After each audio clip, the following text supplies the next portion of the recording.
Nova-Zelândia continua servisu hamutuk com Timor-Leste e dezenvolvimentu ekonómiku.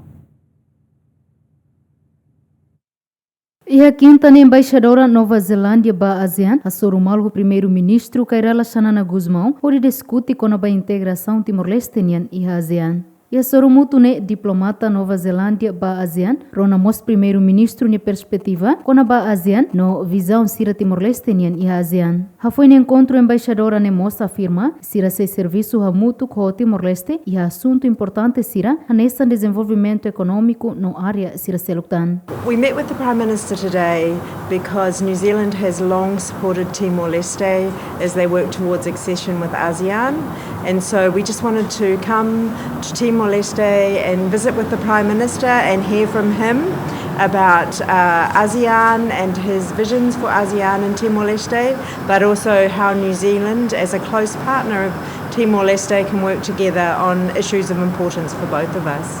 The most important point was that we have always been close partners on many things. We share many of the same priorities: economic development, looking after our planet, our people-to-people links, and of course prosperity. So economic development really important for both of us, and so we talked across those four issues. Nova-Zelândia no dar país amigo Timor-Leste nebe dadau ne serviço hamutuk Timor-Leste e a setor oi a nessa educação no área sira seluk. Equipa cobertura GMN.